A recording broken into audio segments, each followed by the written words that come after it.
Asianet plus ഫോക്കസിൻ്റെ അടുത്തറിയാമെന്ന പരിപാടിയിലേക്ക് എല്ലാ മാന്യ പ്രേക്ഷകർക്കും സ്വാഗതം. നമസ്കാരം. അടുത്തറിയാമെന്ന നമ്മുടെ പരിപാടിയിലേക്ക് ഇന്ന് നമ്മോടൊപ്പം എത്തിച്ചേർന്നിരിക്കുന്നത് ലൂമ ലോയേഴ്സിലെ നിഖിൽ റാം സാറാണ്. Hi sir. Hello. Welcome to a new episode of അടുത്തറിയാം. നാട്ടിലെവിടെയാണ് സാർ? നാട്ടിലെ കോട്ടയം.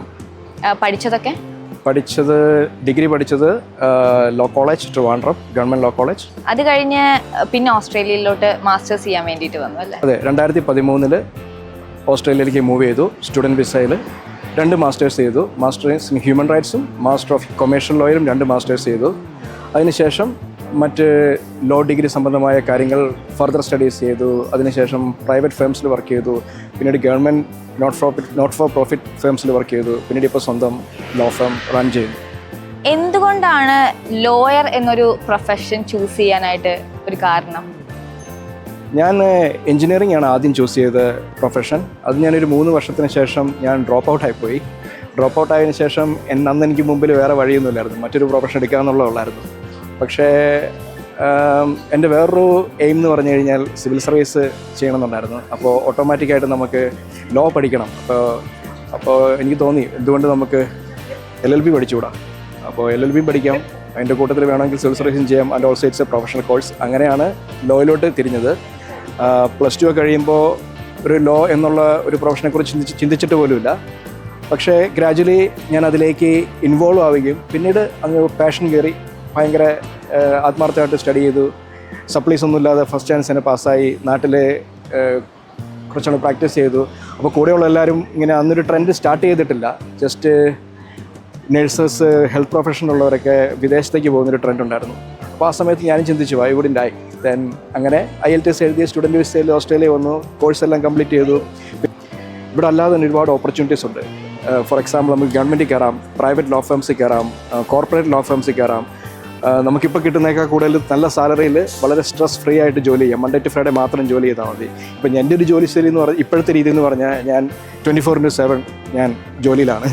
കാരണം ക്ലയൻസ് എപ്പോൾ വേണമെങ്കിലും വിളിക്കാം. അപ്പം വളരെ തിരക്കുള്ള ഒരു ജീവിതമാണ്. നമുക്ക് family, for example that work life balance നമുക്ക് കീപ്പ് ചെയ്യാൻ വളരെ ബുദ്ധിമുട്ടാണ്. പക്ഷെ അത് കീപ്പ് ചെയ്തുകൊണ്ട് നമുക്ക് വേറെ ഒരുപാട് നല്ല ഓപ്പർച്യൂണിറ്റി ഉണ്ട്. അപ്പോൾ ഞാനൊരിക്കലും അങ്ങനെ സ്വന്തമായിട്ട് എല്ലാവരും സ്റ്റാർട്ട് ചെയ്യണമെന്ന് ഇവിടെ പ്രൊമോട്ട് ചെയ്യില്ല. നാട്ടിൽ നമുക്ക് വേറെ ഓപ്ഷൻ ഇല്ല. പക്ഷെ ഇവിടെ നമുക്ക് വേറെ ഒരുപാട് ഓപ്പർച്യൂണിറ്റീസ് ഉണ്ട്. അതൊക്കെ നമുക്ക് യൂസ് ചെയ്യാം. Is that answer my question? ഏതൊക്കെ ഏരിയാസിലാണ് സാർ ഫോക്കസ് ചെയ്യുന്നത്?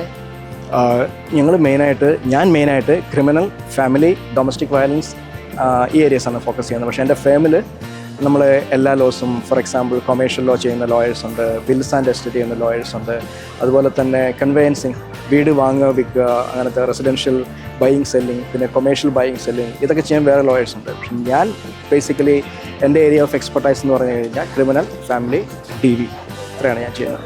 ഞാനിവിടെ വെയിറ്റ് ചെയ്തിരുന്നപ്പോൾ കുറച്ച് ലോയേഴ്സ് ഒരു ബ്ലോണ്ട് വിഗ് വെച്ച് നടക്കുന്നത് കണ്ടു. അവർ ഏതെങ്കിലും സ്പെഷ്യൽ കാറ്റഗറിയിലുള്ള ലോയേഴ്സ് അങ്ങനെ എന്തെങ്കിലും ആണോ?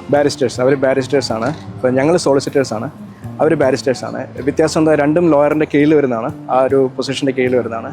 ബാരിസ്റ്റേഴ്സ് കൂടുതൽ അഡ്വക്കസി ചെയ്യുന്ന ആൾക്കാരാണ്. അപ്പോൾ കൂടുതലും കോംപ്ലിക്കേറ്റഡ് ഉള്ള കേസുകളിൽ ഞങ്ങൾ ബാരിസ്റ്റേഴ്സിനെ എൻഗേജ് ചെയ്യും. സോളിസിറ്റേഴ്സ് ബാരിസ്റ്റേഴ്സിൻ്റെ കൂടെ ഇരുന്ന് ബ്രീഫ് ചെയ്യും. അവരാണ് കോടതിയിൽ അഡ്വക്കസി ചെയ്യുന്നത്. ഫോർ എക്സാമ്പിൾ ക്രോസ് എക്സാമിനേഷൻ, വാദം പറയൽ, നമ്മുടെ നാട്ടിൽ കണ്ടിട്ടില്ലേ, സാക്ഷികളെ വിസ്തരിക്കുന്നതൊക്കെ ബാരിസ്റ്റേഴ്സാണ്.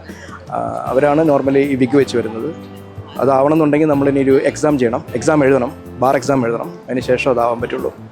എനിക്ക് ആ വിഗ് വെക്കുന്ന ഇഷ്ടമല്ല, അതുകൊണ്ടാണ് ഞാനത് ആവാത്തത്. ഇത് ഏത് കോടതിയാണ് സർ? നമ്മുടെ പുറകെ കാണുന്നതാണ് Queensland supreme court of Queensland. ഇതുപോലെ തന്നെ ന്യൂ സൗത്ത് വെയിൽസിലെ supreme court of new south Wales ഉണ്ട്, വിക്ടോറിയയിൽ സുപ്രീം കോർട്ട് ഉണ്ട്.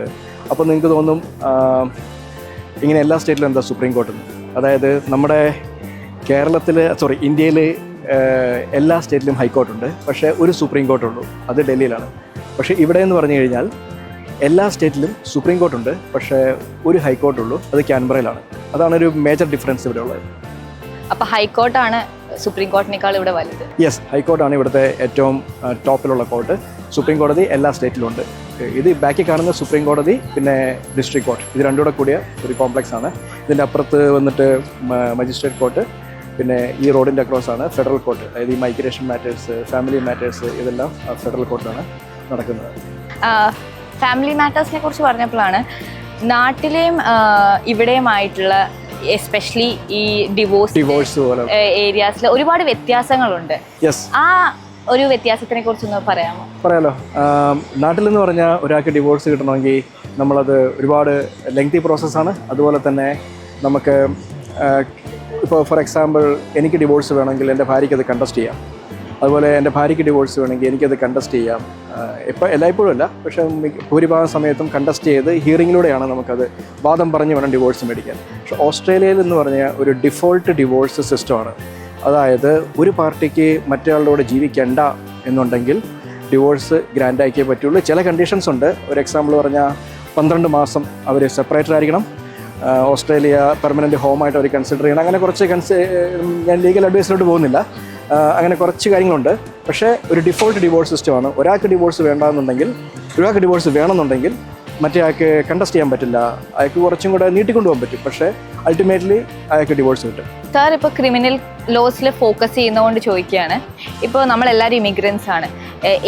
എന്തെങ്കിലും ഒരു അറിഞ്ഞോ അറിയാതെയോ ഒരു പോലീസ് കേസ് ഫേസ് ചെയ്യേണ്ടി വന്നു കഴിഞ്ഞാൽ എങ്ങനെയാണ് നമ്മളത് ഡീൽ ചെയ്യേണ്ടത്? ഇതൊരു നല്ല ക്വസ്റ്റ്യനാണ്. നമ്മളെ പലർക്കും അറിയാൻ വയ്യാത്തൊരു കാര്യമാണ്. കാരണം നമ്മുടെ നാട്ടിലൊരു രീതിയുണ്ട്. പോലീസ് നമ്മൾ ഒരു ക്രിമിനൽ കേസ് നടന്നു കഴിഞ്ഞാൽ പോലീസ് ചോദ്യങ്ങൾ ചോദിക്കാം. അവർ സ്റ്റേഷനിൽ കൊണ്ടുപോയി നല്ല ഇടി തരും. അപ്പോൾ നമ്മൾ സത്യം പറയും. സത്യം അല്ലെങ്കിൽ നമ്മൾ അവർ പറയുന്നത് പോലെ പറയും. പക്ഷെ നമുക്കത് കോടതിയിൽ പോയിട്ട് നമുക്ക് മാറ്റി പറയാം. കാരണം പോലീസിന് കൊടുക്കുന്ന മൊഴി കോടതിയിൽ മാറ്റി പറയുന്നതുകൊണ്ട് നാട്ടിൽ കുഴപ്പമില്ല. നമുക്ക് കോടതി കൊടുക്കുന്ന മൊഴിയെ എവിഡൻസ് ആയിട്ട് എടുക്കുള്ളൂ. പക്ഷേ ഇവിടെ എന്താണെന്ന് വെച്ച് കഴിഞ്ഞാൽ പോലീസ് നിങ്ങൾ എടുക്കില്ല. ഒന്നാമത്തെ കാര്യം, അവർ വളരെ ഫ്രണ്ട്ലി ആയിട്ടായിരിക്കും ചോദിക്കുന്നത്. അപ്പോൾ നമ്മൾ ഓർക്കും അവർ ഫ്രണ്ട്ലി ആയതുകൊണ്ട് നമുക്ക് എല്ലാ സത്യവും പറയാമെന്ന് ഓർക്കും. പക്ഷേ അങ്ങനെ പറഞ്ഞു കഴിഞ്ഞാൽ നമ്മൾ പറയുന്ന ഓരോന്നും നമുക്കെതിരെയുള്ള ചാർജായിട്ട് അവർ എവിഡൻസ് ആയിട്ട് അവരെടുക്കും. അത് നമുക്കെതിരെ ചാർജായിട്ടും വരും. ബേസിക്കലി എന്താണെന്ന് വെച്ച് കഴിഞ്ഞാൽ പോലീസ് പിടിച്ചു കഴിഞ്ഞാൽ നിങ്ങളുടെ പേരോ അഡ്രസ്സോ മാത്രം കൊടുക്കേണ്ട കാര്യമുള്ളൂ. അതിനപ്പുറത്തേക്കുള്ള ഒരു ഡീറ്റെയിൽസും കൊടുക്കേണ്ട. അവർ നിങ്ങളോട് ചോദിക്കും ഇൻ്റർവ്യൂവിൽ പാർട്ടിസിപ്പേറ്റ് ചെയ്യാൻ താല്പര്യമുണ്ടോ, ഇൻ്റർവ്യൂ പാർട്ടിസിപ്പേറ്റ് ചെയ്യണമെന്ന് ചോദിക്കും. You can say no and you can always ask for a lawyer. Because ലോയറിൻ്റെ മുമ്പിലോ ലോയറിൻ്റെ കൂടെ ഇരുന്ന് മാത്രമേ നമ്മളെപ്പോഴും പോലീസിന് സ്റ്റേറ്റ്മെൻറ്റ്സ് കൊടുക്കാവുള്ളൂ. അറിയാതെ പോലും നമ്മൾ പറയുന്ന വാക്കുകൾ നമുക്കെതിരായിട്ട് അവർക്ക് യൂസ് ചെയ്യാൻ പറ്റും. നമുക്കെതിരെ ക്രിമിനൽ കേസുകൾ ചാർജ് ചെയ്യാൻ പറ്റും. അതിന് സെൽഫ് ഇൻക്രിമിനേറ്റ് ചെയ്യാമെന്ന് പറയും. അപ്പോൾ അത് ഒഴിവാക്കാനായിട്ട് ആരെങ്കിലും എപ്പോഴെങ്കിലും ഒരു ക്രിമിനൽ കേസിൽ പെട്ട് കഴിഞ്ഞാൽ പെട്ടെന്ന് തന്നെ അവരോട് തന്നെ ചോദിക്കാം, എനിക്ക് ഒരു ലോയർ വേണമെന്ന് പറയാം. അവർ ലീഗൽ എയ്ഡിൽ നിന്ന് ലോയറെ തരും. അതല്ല നിങ്ങൾക്ക് പ്രൈവറ്റ് ലോയേഴ്സിനെ അറിയാമെന്നുണ്ടെങ്കിൽ പ്രൈവറ്റ് ലോയേഴ്സിനെ വിളിക്കാം. അവരുടെ പ്രസൻസിൽ മാത്രം ഉത്തരങ്ങൾ പറയാം. നാട്ടിലെ കോർട്ട് സിസ്റ്റം കുറച്ചും കൂടി ഡിലേ ആണ്. അതുപോലെ തന്നെയാണ് ഇവിടുത്തെ കോർട്ട് സിസ്റ്റം? അതെ, ഇവിടെയും ഡിലേ ഉണ്ട്. നാട്ടിലത്തെ പോലെ തന്നെ ഡിലേ ഉണ്ട്. ചില മാറ്റേഴ്സ്, ഫോർ എക്സാമ്പിൾ ഫാമിലി മാറ്റേഴ്സൊക്കെ ആണെങ്കിൽ വളരെ ഡിലേ ആണ്. നമുക്കൊരു ട്രയൽ ഡേറ്റ് കിട്ടാൻ തന്നെ, ട്രയൽ ഡേറ്റ് എന്ന് പറഞ്ഞാൽ നമ്മുടെ ഫൈനൽ ഹിയറിംഗ് ഡേറ്റ് കിട്ടാൻ തന്നെ ഒരു 12 monthsന് മുകളിൽ ചിലപ്പം പിടിക്കും. അതുപോലെ തന്നെ എല്ലാ മാറ്റേഴ്സും ഡിലേ ഉണ്ട്. നമുക്കതിനെ കമ്പയർ ചെയ്യാൻ പറ്റില്ല. കാരണം നാട്ടിലാണ് ഡിലേ കൂടുതലെന്നോ ഓസ്ട്രേലിയ എല്ലാം ഫാസ്റ്റ് ആണെന്നോ അങ്ങനെയൊന്നും കമ്പയർ ചെയ്യാൻ പറ്റില്ല. ഡിലേ എല്ലായിടത്തും ഉണ്ട്. സാർ കൂടുതലും ഓഫീസിലായിരിക്കുമോ അതോ കോർട്ടിലായിരിക്കുമോ? ഡിപ്പെൻഡിങ് നമ്മുടെ നേച്ചർ ഓഫ് വർക്ക് അനുസരിച്ചായിരിക്കും. അതായത് ഇപ്പം ഞാൻ ഫാമിലി ക്രൈംസ് അങ്ങനത്തെ ഏരിയാസ് വർക്ക് ചെയ്യുന്നതുകൊണ്ട് ആഴ്ച ഒരു 3 ദിവസം കോർട്ടിൽ കാണും. കാരണം കോർട്ടിൽ നമുക്ക് അഡ്വക്കസി ഉണ്ടാവും. അപ്പോൾ കോർട്ട് അപ്പിയറൻസസ് ഉണ്ടാവും. അപ്പോൾ നമ്മൾ കോർട്ടിൽ വന്നേ പറ്റത്തുള്ളൂ. പക്ഷേ നമ്മളിപ്പം വല്ല ഓൺ ദി അതർ ഹാൻഡ് ഈ കൺവെയൻസിങ്ങോ കൊമേഴ്ഷ്യലോ ചെയ്യുന്നവർക്ക് കോർട്ടിൽ അങ്ങനെ ഡെയിലി വരേണ്ട കാര്യമില്ല. അവർക്ക് കൂടുതൽ ഓഫീസ് വർക്ക്, ഡെസ്ക് ജോബാണ്. പക്ഷെ ഞാൻ പ്രിഫർ ചെയ്യുന്നത് കോർട്ടാണ്.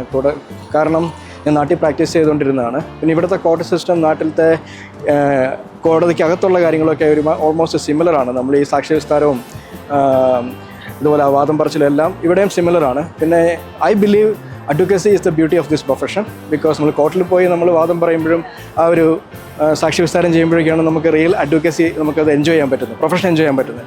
സോ അതുകൊണ്ട് ഞാൻ മിക്കവാറും കോർട്ടിലുണ്ടാവും. എൻ്റെ കൂടെയുള്ള ബാക്കി സ്റ്റാഫുകൾ ഓഫീസിലുണ്ടാവും. അങ്ങനെ പോകുന്നു. ഓക്കെ. ഇപ്പോൾ ഒരുപാട് ആൾക്കാർ ലോയർ എന്നൊരു പ്രൊഫഷനിലോട്ട് വരാൻ ആഗ്രഹിക്കുന്ന ഒരുപാട് ആൾക്കാരുണ്ടാവും.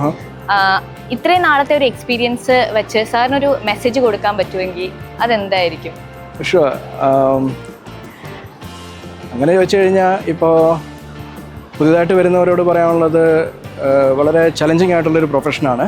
അപ്പോൾ നമുക്ക് കൺസിസ്റ്റൻ്റ് ആയിട്ടിരിക്കുക, ഹാർഡ് വർക്ക് ചെയ്യുക, കൺസിസ്റ്റൻ്റ് ആയിട്ടിരിക്കുക, എപ്പോഴും അപ്ഡേറ്റ് ആയിട്ടിരിക്കുക, പുതിയ ചേഞ്ചസിനെ കുറിച്ച് അപ്ഡേറ്റ് ആയിട്ടിരിക്കുക. പിന്നെ ഇപ്പോൾ AI വന്നു. AI യുടെ വരവോടുകൂടി കുറേയൊക്കെ ഡ്രാഫ്റ്റിങ്ങും കാര്യങ്ങളൊക്കെ സാധാരണക്കാർക്കൊക്കെ ഈസി ആയിട്ട് ചെയ്യാൻ പറ്റും.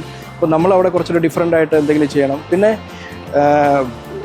ഈ എക്സ്പാൻഡ് ചെയ്യുന്നതൊപ്പം തന്നെ ഓപ്പർച്യൂണിറ്റീസ് ഒരുപാട് എക്സ്പാൻഡ് ചെയ്തിട്ടുണ്ട്. കാരണം ഇപ്പോൾ നാട്ടിൽ മാത്രമല്ല, ഇവിടെ മാത്രമല്ല, എവിടെ വേണമെങ്കിലും നിങ്ങൾക്ക് പോകാം. അവിടെ പുതിയ പുതിയ ഓപ്പർച്യൂണിറ്റീസ് കണ്ടെത്താം. പണ്ടത്തെ പോലെ അല്ലല്ലോ, ഇപ്പോൾ ഇൻ്റർനെറ്റിൻ്റെ ഒക്കെ ഉള്ള സാധ്യത ഉള്ളതുകൊണ്ട് കൂടുതൽ നോളജ് നമുക്ക് പണ്ടൊക്കെ ബുക്ക് നോക്കിയായിരുന്നു നമ്മളൊക്കെ കേസൊക്കെ റെഫർ ചെയ്തുകൊണ്ടിരുന്നത്. ഇപ്പോൾ ജസ്റ്റ് അതിനുള്ള ലീഗൽ പ്രാക്ടീസ് മാനേജ്മെൻറ്റ് സോഫ്റ്റ്വെയർസ് ഉണ്ട്. അതുപോലെ ഗൂഗിളിൽ ചെയ്യാം. പിന്നെ അഡ്വാൻസ്ഡ് ആയിട്ടുള്ള ഒരുപാട് ഡാറ്റാബേസ് ഉണ്ട് നമുക്ക് കേസ് ലോ റിസർച്ചിനും മറ്റു കാര്യത്തിനും. അപ്പോൾ അതെല്ലാം യൂട്ടിലൈസ് ചെയ്യുക, കൺസിസ്റ്റൻ്റ് ആയിട്ട് വർക്ക് ചെയ്യുക. ചലഞ്ചസ് എന്നും ഉണ്ടാവും, ഗിവ് അപ്പ് ചെയ്യരുത്. അതാണ് എനിക്ക് കൊടുക്കാനുള്ള advice. Thank you so much, sir. Thank you for joining us with us. So we will see you on next episode. Thank you. Thank you for having me today. Thank you.